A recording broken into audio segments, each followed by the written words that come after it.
Hey guys, this is Cynthia Yanoff, host of Pardon the Mess. Parenting can get messy, and that's why we're glad you're with us. Each week we have honest discussions with our guests about the ups and downs of parenting and the lessons God is teaching us along the way. It's fun, it's real, and it's biblical. We put our trust in a God who rescripts our mess into His greater message. That's the best parenting news we could ask for. Join us each week on Pardon the Mess as we walk the parenting road together. Hey guys, it's Cynthia. Welcome to Pardon the Mess. I am glad you're here today. It's August. What in the world? What has been going on here the last 5 months? Can we even discuss that? And so it's August, which means we're thinking back to school. And for back to school, some of our kids, that means they are physically going to a building. And for some of our kids, they are literally going to walk down the hall and sit in our dining room. And so whatever it looks like, I just know that our kids need to be prayed for. And that's why I'm so excited again about a prayer journal. If you haven't grabbed a copy, will you please do so? I wrote it this year titled Marked by Prayer. Because of all the things that can mark our kids, we want kids that are marked by our prayer life. And so I am thrilled that it will be coming your way. We'll start right after Labor Day, but you need to order your copy now in order to get it in time. Listen to this sweet testimonial we got from one of our listeners about her prayer journal and what it meant to her last year. Hey there. Last year, I started the prayer guide at the beginning of the school year. I prayed for my own 3 kiddos as well as my middle school students that I teach. It was such a blessing to be able to tell them certain things that I'm praying for them. Verses I was praying over them. I was able to share with families the things that I was praying for their kiddos. And also just to see God's perfect timing. The certain topics that would come up. They were so many times so perfect in the timing of the things that were going on in the lives of our family, as well as the things that were going on in the lives of the students that I have. So I just want to encourage you to check out the prayer guide. I am so excited to start it again this year. So go to pardonthemess.org/prayer. Again, pardonthemess.org/prayer, and that will take you right to where you need to go to order a copy, and you can grab a copy for friends, anyone else. But I am looking forward to praying for our kids this school year. I know you are as well. And with that, I'm so excited to have Matt Hammitt with us today. He's the lead singer of Sanctus Real, and they have lots of amazing songs, but one that really spoke to me a couple of years ago was called Lead Me, and that's what we're chatting with him about today. He's also written a book called Lead Me, Finding Courage to Fight for Your Marriage, Children, and Faith. And the gist of it is just sometimes you're chasing after dreams outside of your home, like he was musically, but at the same time, there's dreams to be fulfilled within your home, with your spouse, with your kids. And so this is a great word for all of us, even if you are not the lead singer of a band. It's a really great word for just juggling it all and where the Lord is in it and how to work through the conflict. And if you are a female listening to this podcast, it is a great one for your husband as well. I just think it's one worth passing along. So Matt Hammitt has a great word for us today. I'm excited for you to hear it. Here we go. Hey, Matt, welcome to Pardon the Mess. Thanks for joining us today. Yeah, you're welcome. Pleasure to be here. We interviewed a friend of yours when we were in Nashville recently, Mike Donahue, and I read that in the book that you know him, or I guess you're friends with him too. And I thought that was cool. We've got a little connection there. Yeah, crazy enough, Sanctus Real took 10th Avenue North on their very first national tour. Wow. And so that was a really fun time. It was kind of right as their first song was blowing up, Sanctus Real. We were on our 4th record, and it was probably one of the fondest memories that I have of my life on the road. That is awesome. Well, when I saw that and I read it in your book, I was super excited. And when we were in Nashville, we were in the studio with him. And so my teenage daughter was with me, and he sang one of our favorite songs. So I told my daughter this morning, I'm like, well, I'm kind of sad I'm not in studio with Matt because Lead Me is also one of our very favorite songs, but we won't make you bust out in song, I promise. So thanks for being here. Yeah, absolutely. That's sweet. Thank you for saying that, too. I appreciate that. Well, of course. Tell us a little bit about your family and your career. For people who probably don't know they know you, will you tell us a little bit about you? Yeah, sure. So for 20 years, I was the lead singer of the band Sanctus Real. And then we just met as teenagers, 16-year-old kids in high school. And little did we know that God would take this little band we started and allow us to travel the world and do all kinds of crazy things. And, it was such a incredible experience to be part of that for 20 years. But also the parallel story, it's kind of this young kid, me just graduating high school, getting on the road with my friends, but also the same year that we signed a record deal at 19 years old, or I'm sorry, 20 years old, I also got married. And so I started this whole journey of, chasing career dreams, but also chasing a family dream. Yeah. And that really, those were two parallel stories, running side by side, trying to find their harmony together all 20 years. That really brings us to the heart of where I am now, of writing this book about those 20 years of journeying and seeking and searching, in the way that so many families, this tension that they all feel of like, okay, how do we really find harmony, right, between dreams outside the home and dreams in the home, and how can those two things work together? And so that's been a lot of what I've faced over the years. But I'm blessed. I'm blessed to have had that time with Sanctus Real. That's amazing. Well, I'm going to back up for a minute. I want to talk a lot about that.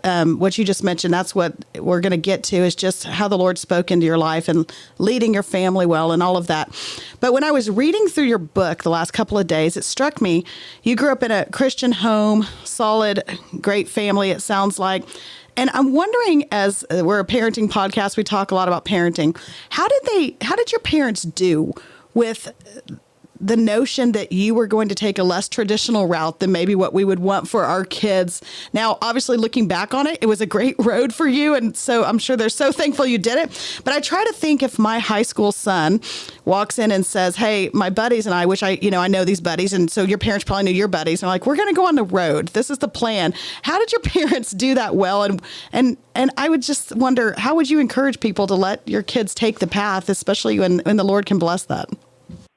Yeah, absolutely. My parents supported the band like they would have supported, like me doing sporting events. Like they were at every concert, like so many parents were at every game. Wow. But yeah, how do you go from like, okay, even with sports, right? Like, I want to join the NBA. Okay, that's cute, but it's like, yeah, everybody wants to join the NBA, right? So I think there definitely was a little bit of that tension.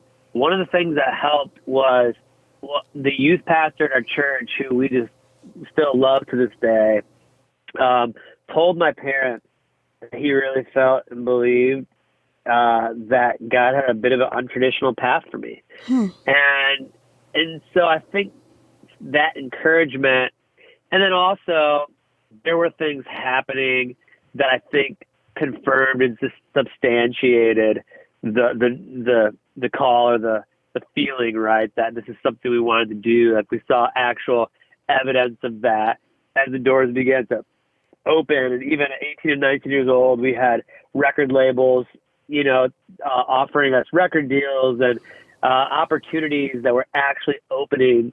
So I think that helped. If that wouldn't have been happening, I think I would have felt a lot more of the tension if it would have just kind of been like, hey, there's no, record deal offers or no tour offers or anything. It's just like, we're just going to go after this. That would have been harder. Yeah. So you were able to see the Lord's hand on it and that encouragement. Exactly. And I love that youth minister was able to say that to your parents. And even if I understood when I read it in your book correctly, that before this was even the plan, he kind of had that leaning or that word from the Lord to speak that to your parents kind of early on, that he did. He felt that. Yeah. He did. It did definitely feel like the Lord was really using him in that way to kind of speak that into my parents, for sure. And into me. Yeah. Yeah. Well, what a blessing in that. Yep. Okay. So you end up going on the road with the band, and I know you answered this 1,000 times over, but if I don't ask this, then people will riot. Explain to us the band name, the significance behind it before we keep going. Yeah. Yep, totally. So, I had to write about this in the book because it's the most asked question, of course. Yeah. We chose the name Sanctus Real when we were 16, and our drummer came to us and said, hey, there's this word in the dictionary, like, you guys know sanctuary and sanctified. Well, it's just sanctus. It means, it's the root, means holy, hymn of praise, set apart. And we were like, wow, that's really cool. It's like everything we want to be. And then another guy in the band was like, real. Let's put real on there because it's just, it's like, hey, we're keeping it real, authentic. and we thought, okay, cool. The funny part about the name is that, as we know, we found out years later that, the proper pronunciation, if you're just to use that word, would have been sanctus, right? But we say sanctus. And then real, as an English word, could also be a Latin word. So we've got a Latin word that we pronounce as though it's English, and then an English word that could be Latin. And so as you can imagine, it has led to more confusion about how to pronounce our name over the years. But, band names don't have to make sense. So Sanctus Real. Sanctus Real. Well, hey, we're from Texas. We say everything weird. So the fact you mispronounce Sanctus, we're all good at that. We say y'all, so whatever, it's fine. Do you have a Texas connection? Did I read that or not? Tennessee. Tennessee. Okay, so you born and raised? Yeah. Okay, got it. No, but I actually was born and raised in Ohio, but I've lived in Tennessee for the past 3 years. Okay, got it. All right, so skipping forward, you get married. Spoiler alert, you have lots of kiddos. 4, right? Yes, 4, yeah. Okay, tell us the ages on your kids. Yeah, so now our daughter Emmy, our oldest, is going to turn 14 this month. Our second daughter Claire is 11. Louis, I'm getting out of order here. Bowen is 9, and our youngest Louis is 7 now. Okay. It's every 2 years. Every 2 years, like it or not, there's more coming in the world. And so skip forward for us and give us a little history. You're on the road a lot, which is hard and not glamorous, but following the calling that you feel. And at some point, your wife is not with you traveling anymore because she's having babies and needs to be home. And talk to us a little bit about that strain on your marriage. Yeah, I as soon as Sarah left the road after those 4 years of touring as newlyweds, and had our first daughter, I think I immediately felt like, this is going to be much more difficult than I anticipated to be away so much. And our life had really been governed by the system of, the band with our agents and managers. And we pretty much, as young guys, gave them free rein, like, hey, you see a great opportunity, book it, go. And, we were just all in. And I think one of the hardest things that started presenting itself was, okay, wait a minute. Everything's been yes. So how do we slow down the yes and learn how to say no? And that was something that I struggled really so much to learn how to say no, because, I still was in that place where I personally wanted everything, all the opportunity to be a yes, because we were still trying to get fuel on the fire, of our career. And so for me, it was really like God started to work, not just, it was like obviously the natural feelings of being a husband and father, but also God working on my heart and like this tension of like, where are your priorities? Why is your heart still so much and wanting to take all these opportunities, that revolve around your career dream, but yet not as, why isn't your heart as present with the opportunities to step in that seem more mundane, to be a good father and a good husband? And I was at war in that way with myself. And that's really when the tension started presenting itself. Yeah. Did you have that tension? Were you feeling that on your own, or was some of that also, or predominantly spurred on by the fact that your wife was struggling and wanting more of you at home and wanting you to be a present member of the family? Yeah, I think a little bit of both. Our schedule was so crazy. I think I recognized the dysfunction in terms of the balance of time spent at home and on the road. But definitely, yeah, having a wife who legitimately, married me because she wanted to do life with me, of course. Yeah, yeah. It's like they're saying like, hey, I need you. Like, I'm not asking you to be here all the time, but I kind of need you here when you're here, mentally, emotionally, and maybe even here physically a little more. It's like, and then as those petitions are not heard, that's when it gets complicated. When you keep prioritizing the opportunity outside of the home instead of prioritizing your relationships in the home, that's when, okay, this kind of like, hey, I'm here, turns into like, we have a problem. Yeah. And so that is kind of, the evolution of that issue for us getting more and more tense. Right. Right. And so you write this song, Lead Me, as you're dealing with this inner conflict. And, not a lot of us are married to lead singers of bands, but yet you write this song that's kind of defining the turmoil you're in. And it goes crazy because everybody can relate to it. And I say that because as a wife, I remember hearing the song and it like just speaking into my life and what I want for my family and with my husband. And even hearing it in the car with him and thinking, I hope he's listening. Is he listening?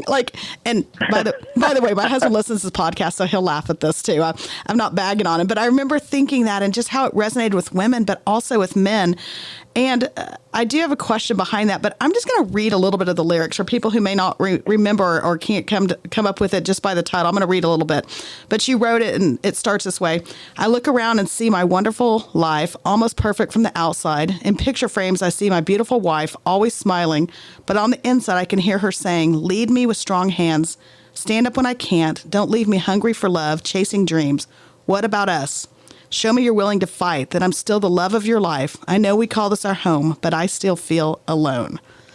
And amazing lyrics and so vulnerable. Where did that song come from? I mean, you were obviously dealing with turmoil, but did the Lord lay that on your heart? Did it come from your wife speaking into you, or where was that birthed? Yeah, that song was written on the day that my wife and I had probably the one of the most, I guess, heartfelt conversations about, my life on the road and what it looked like for us. She, about 7 years into our marriage, she was so tired. We had 2 kids at home at that point, and they're little, and I was never home, and it was just, we were dealing with conflict resolution issues. We didn't know how to fight well, and there was tension, and she just needed me to step up and step in and be who God was calling me to be. And those words came from her mouth in the song. That was the sentiment that she was speaking that day through tears when she appealed to me to be that man. And that day, I don't know exactly what it was, but I do know this. I know that instead of seeing anger, I saw her heart, I saw her hurt. And instead of being defensive, I really put my shield down and took the words that she said into my very being. And I really did. I literally said, picture frames, I see my beautiful wife. That is real. There was a picture of our wedding day sitting next to me as I picked up my guitar after that conversation and started writing that song. And what broke my heart was the contrast of this woman's joyful countenance on her wedding day, looking like, hey, this is the man who's going to take me into my future. And then now here she is 7 years later, with a broken countenance and tears, asking me to be that man that she had hoped for. And so that really is what I poured into the song. I didn't know if I was going to share it with anybody. And then it got into a batch of demos. Our president of Sparrow Records heard it, and he's like, man, you've got to get in with somebody and put a bow on this thing because people have to hear it. Because it was, just a rough couple verses and a chorus. And that's when we went in with Jason Ingram and worked together to fashion that prayer. Let's turn this into a prayer that every family can pray. Yeah. And the way that song has impacted people has blown me away. Yeah. The words, they just resonate, like I said, with all of us, I think. And so having the advantage of reading your book, we know that you did not write those words and instantly change the behavior and you fixed it all. And it was all great. You talk about how you did what probably most of us would do. You carried on and there's real irony in that song as you toured the world singing it. Tell us about that. Oh, yeah. That's hard because this song, after the song came out in March of 2010, it already was gaining a ton of traction. We had a #1 single leading up to the release of the record with a song called Forgiven, and then Lead Me was the follow-up, and there was so much momentum. We found out in that time that our 3rd child was going to be born with half of a heart and required multiple open heart surgeries.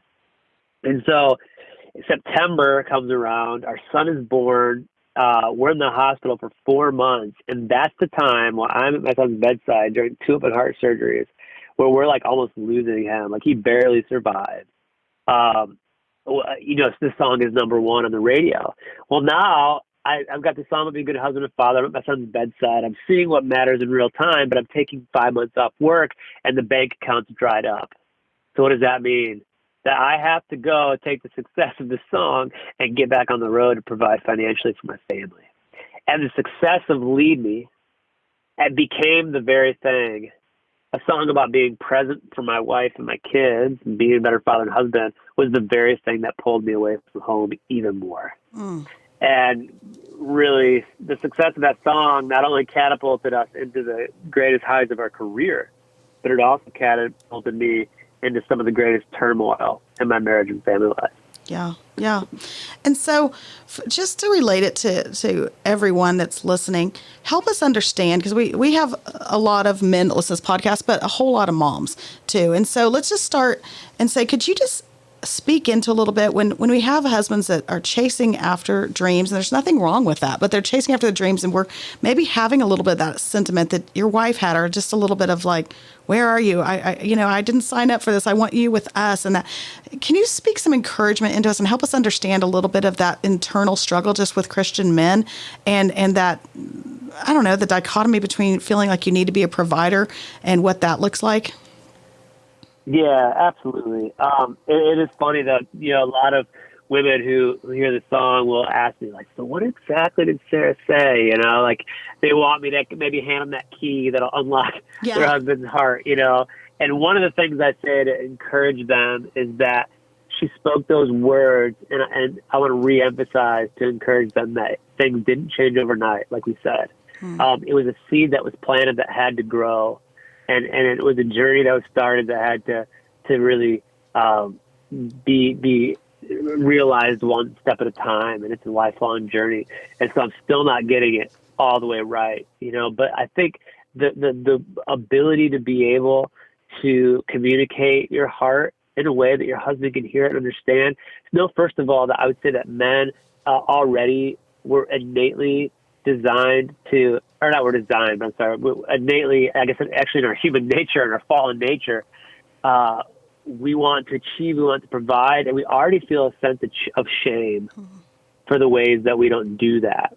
That's why sometimes, when our weaknesses are approached, although we know we need to be humble, we can find ourselves defensive because inside we're trying so hard or wanting so badly to be what we know we should be and feeling like we're falling short, right? So we're already kind of feeling tattered a little bit just by the world and career. And in the same way, many, struggles. Now it's kind of interesting because, there's so many women too who are in the workplace and exhausted. So now you've got a lot of these, 2 career homes that, boy, both are tired and both are worn out and both are facing the difficulties of providing financially. But on an emotional level, every single woman is, I believe, built and designed to desire, just to be heard and understood and validated. It's like, come close to me. I think actually in Genesis 3, when the fall, we talk about the fall of man and the man's curse is to work the field, right? By the sweat of your brow, you'll provide. I think right there is an indicator that men, our burden is that we have to chase this provision, right? And then there's this mention of the husband ruling over the wife, which I hate the way that sounds, right? It makes me uncomfortable because it's like, of course, a husband should not rule over his wife in a domineering kind of way. That's not what that means. But what I think that gives us a picture into is the fact that women are designed to, their heart in a way is bound to their husband in a sense that they need that emotional intimacy and that those pieces that maybe men aren't chasing as much. So what you have here is I guess the curse of man and the curse of woman working against each other, and sort of a third curse where the man is like focused on, I've got to work the field and chase, and she's like, hey, I'm chasing you, like, come here, come close to me and hear me and know me. And I think the way that women this is so hard. Like, I think the one thing that kept me for a long time from hearing Sarah's heart is when her hurt manifested itself as anger and communication. Immediately, my wall went up. The day that I heard her was a day when I felt that all the anger or external stuff that kind of veils over the real feelings kind of fell away. And I was able to actually see her heart and the hurt minus all the other stuff. And that was when I saw the window. And so maybe what I would say to women who want to know how do I speak to my husband, how do I tell him like what I need? I would just use those simple rules of conflict, keep it about the issue at hand, not about many things, focus on one thing, not generalizations, on the issue, not his character. And I would say do your very, very best to find a time and a place when you can approach it gently and sincerely outside of conflict. Yeah. And I think those are just some practical ways, and blow some wind in his sails first. Like, man, I know how hard you work for us. Maybe even ask, is there a time we could talk about some things that I need? We can talk about our relationship and speak openly and open those doors in ways. Again, we tend to blow out our thoughts and the things that we're like upset about that we keep inside. We blow them out at the wrong times, and it's during conflict, we let off the steam. And so if we can, find those times aside from conflict, I think that helps too. I don't know. I feel like I'm rambling now, but I hope some of that helps. I think it totally helps. What stuck with me, as you said, that I loved is that a lot of times our husbands, men, come from a place of almost shame because they feel such a significant burden in providing and feeling like they're not doing that well. And so I think that helps so much to have empathy and how you come at things when you realize that there may be, and I don't think that, tell me if I'm wrong on this, Matt, but I don't think that comes down to a dollar figure. Like, some guys don't feel it because they just make a whole lot of money, or some people feel it more because they don't make as much. I think that's just innately that men struggle with that burden. Yeah, absolutely. And on top of it too, like, we always do kind of know whether or not we want to face it or whether we hope it doesn't come up. We also kind of know where we fail emotionally and spiritually. Yeah. It's like we kind of know where we're lacking. And it really, I've encouraged women, but for the guys out there, it's like, man, it is vital that we take a hard look at our intentions and the things we want to do and turn them into reality, turn them into action. And that is, I think that's the charge and the call of a man, is to like do that hard work of taking a look in the mirror and saying, what is it that I've wanted to do for too long but haven't done? How have I how have I made intentional plans to accomplish what I need to accomplish at work? Have I made those same intentional plans to build my family? And these are some of the questions too, I think guys, apart from being, able to hear what their wives are saying, come to some of these realizations even on their own, with God's help. Yeah. I love this quote from your book, and I think it's a place you came to that's so real and vulnerable and good, but maybe a way we can pray for our spouses too. But you said, as much as I leaned on it, a career in Christian music was not my provider. God was. I would have to trust and let go, believing that just as God brought my career with Sanctus Real at the proper time, he would provide each step of the way. That was a journey to be able to write that, right? Oh, yeah, absolutely. Because when I left the band, I didn't know what I was going to do. I literally had to just open my hand and say, Lord, you know what? It was never mine to begin with. I take my hands off it. I hand it back to you, and I got to trust that you're going to hand me the next thing that I'm supposed to steward.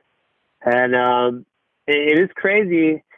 When you come to a place of radical trust, you see every bit of provision as radical provision and a blessing.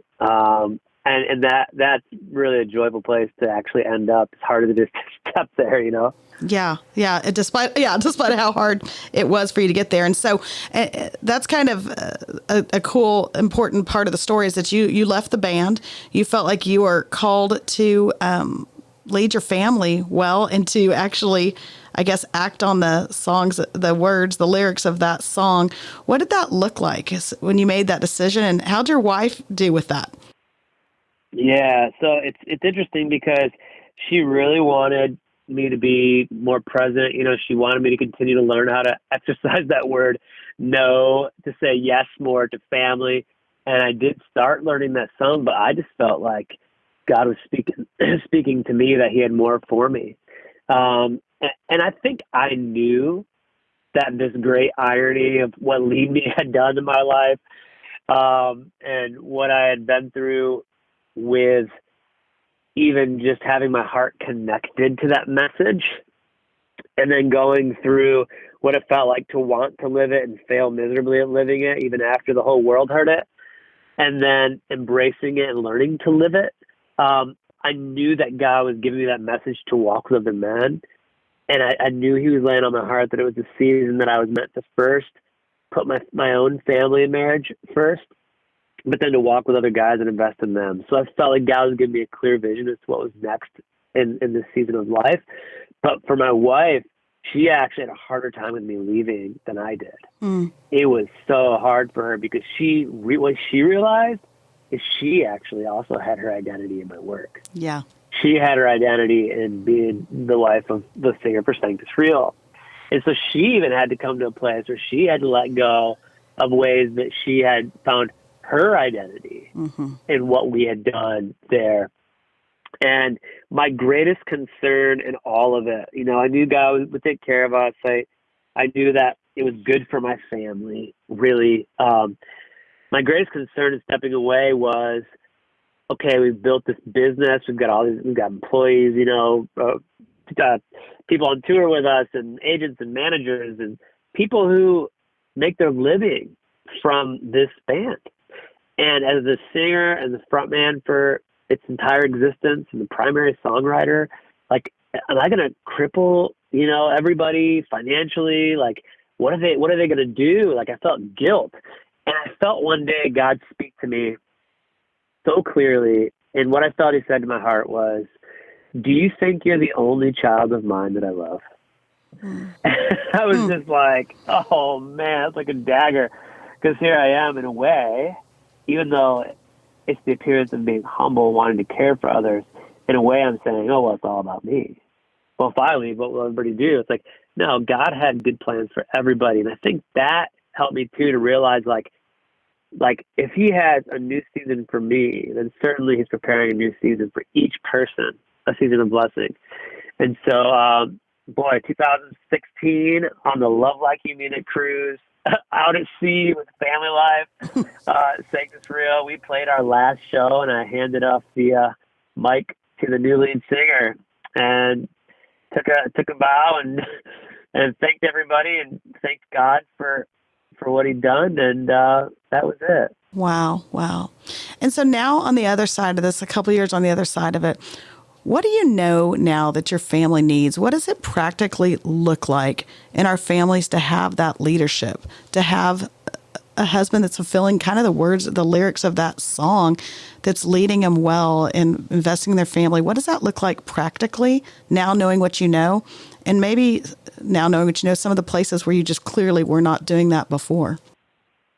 Yeah, I think, it's easy to look at like what I could do structurally. Like, so one of the areas where I felt guilt as a father before this season was like, I really wanted to have more structured time as a family to pray together and do devotions together. And I had this ideal of what I wanted that to look like.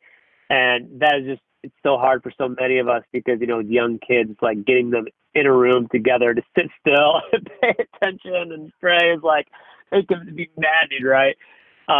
So what I've realized is that that's not the most powerful time. What I realized is when I was gone, how many daily moments I just wasn't present, either physically or was distracted, because I didn't have margin in my life to just rest.